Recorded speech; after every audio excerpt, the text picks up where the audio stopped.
Not long after the turkeys had gone, maybe 2 or 3 minutes later, 3 deer appeared from the same stretch of woods. They were moving in the same direction as the birds had gone, heads low, walking quickly but not running.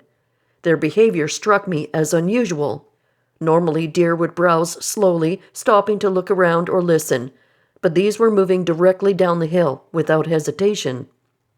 I didn't think much of it at first.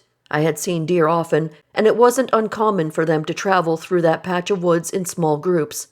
Still, it was odd to see them follow the exact same path the turkeys had taken. I chose not to call my family's attention to it, figuring they wouldn't find it interesting. A few minutes passed after the deer disappeared into the same area near the church. I turned back toward the television and was only half paying attention when something caught the edge of my vision. A sudden movement near the top of the hill where the tree line began.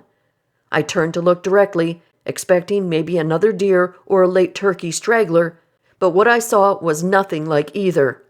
A large, dark, and heavily built animal had emerged from the tree line near the top of the slope.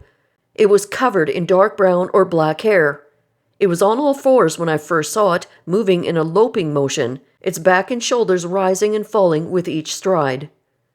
The distance from the window to where it stood was roughly 75 yards, but from my height on the 4th floor, I had a clear, unobstructed view. The creature was large enough to stand out clearly even at that range.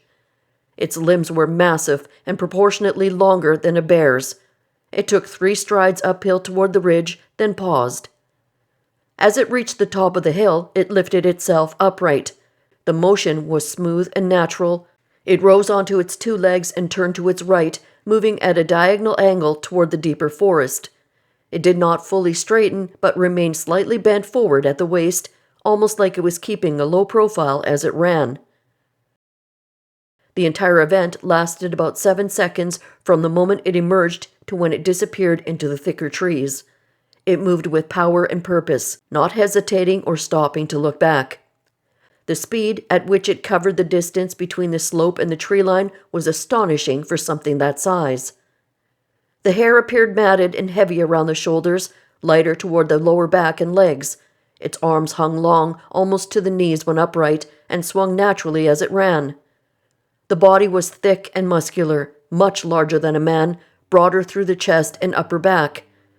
Even hunched forward, it towered well above what a person would have looked like from that distance.